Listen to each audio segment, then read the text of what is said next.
Sa ika-12 araw ng impeachment trial, ipinagpatuloy ng prosekusyon ng direct examination kay dating State Auditor Roderick Wamel. Dito, kinumpirma ng testigo na may mga discrepancy din ng OVP sa pagkuha ng 125 million confidential funds para sa first hanggang third quarter ng 2023.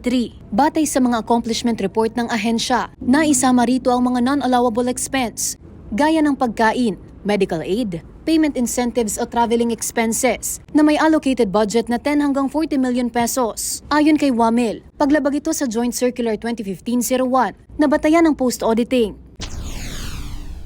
Kasi yung listahan po ng allowable confidential expenses under 4.8 ng Joint Circular ay exclusive. So kapag hindi po kasama doon, hindi po pwedeng paggapitan ng kanilang confidential fund. Bukod sa hindi ito maayos na naideklara sa Physical and Financial Plans o PFP 2023 ng OVP, hindi rin dapat covered ng confidential funds ang mga naturang gastusin. Wala rin itong supporting documentary evidence na nagpapatunay na naisakatuparan nga ang layunin ng mga aktibidad.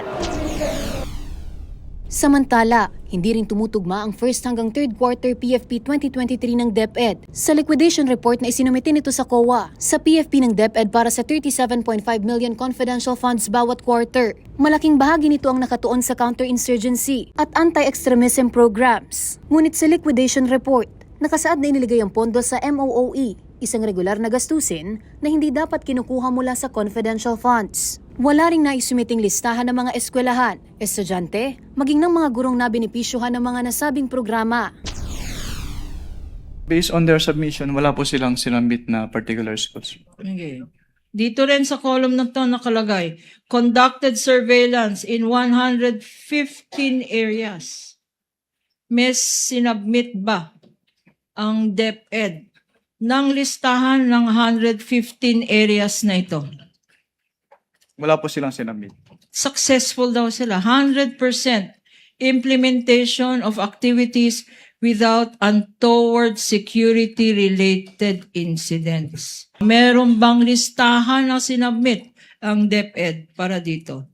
Wala po. Matapos ang direct at cross-examination ng prosekusyon at depensa, bilang pagsunod sa nakatakdang oras ng pagsisimula ng regular na sesyon ng Senado, nagpa siya ang impeachment court na ipagpatuloy ang interjections ng Senator Judges bukas. Nakaagad namang susundan ng pagsalang sa witness stand ng pangalawang COA witness ng prosekusyon at present COA State Auditor na si Celine May del Campo. Sa usapin naman hinggil sa mga pinangalan ng recipients ng confidential funds, sa acknowledgement receipts na isinumite ng OVP sa COA, kabilang ang kontrobersyal na si Mary Grace Piatos. Sinabi ni Atty. Capuna na bagamat hinahanap at hindi pa nila ito nakikita, posibleng hilingin ng prosekusyon na ipasabpina ito ng Senate Impeachment Court. Hirit pa ni Capuna, ipadadala mismo nila sa tanggapan ng Vice Presidente ang naturang sabpina. Para sa totoong balita sa Bagong Pilipinas, Camille Gonzalez, Congress News.